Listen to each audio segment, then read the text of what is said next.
maju, maka kita harus berpikir progresif.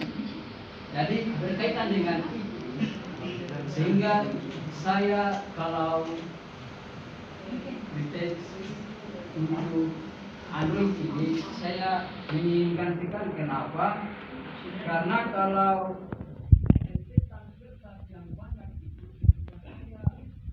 memberikan nilai itu dalam satu kelas betul-betul meminta pemikiran masya Allah kekuatan juga.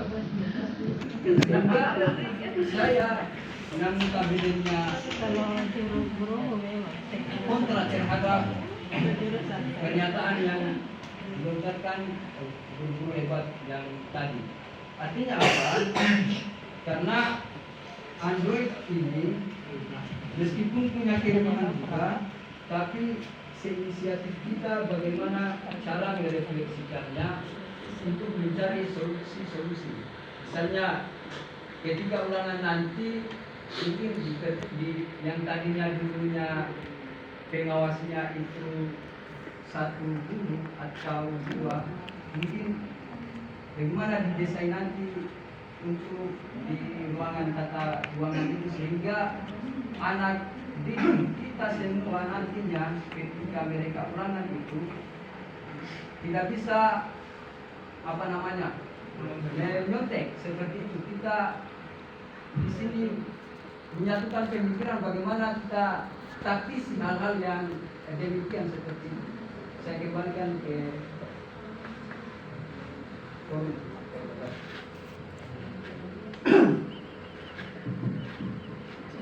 Ya, berikutnya Pak Burhan. Terima kasih atas kesempatan yang diberikan kepada saya terkait yang dikemukakan oleh Pak Kamal yang setuju dengan saya tentang kelemahan ini. Ya betul.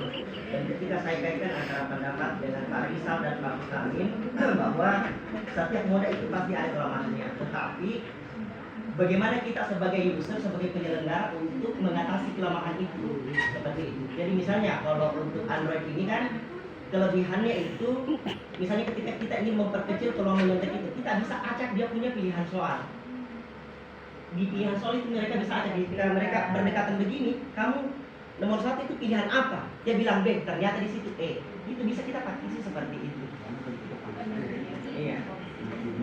Kemudian yang membawa 2 HP, ya seperti Pak Rizal bilang, kita bisa pikirkan bahwa kita geledah dulu lah, satu perangkat satu orang.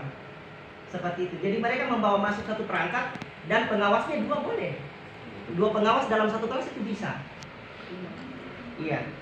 Kemudian kelebihan dari CBT ini, karena saya sudah sebutkan tadi kelemahannya, kita bisa lihat nilai anak-anak kita sedemikian rupa itu asli di dalamnya. Dan itu bisa menjadi bahan refleksi buat paket sek juga. Kalau misalnya kertas, itu kan sulit. 40 murid satu kelas, sementara Pak Bustamin itu mengampu semua tingkatan 100 murid, 120 misalnya. Itu kan membuat gurunya hipertensi kan. Nah, dengan adanya alat ini memudahkan kita untuk melakukan evaluasi pembelajaran. Toh kita menjadi P3K, kita menjadi PNS dari segi juga kan. Dalam artian ketika kita meragukan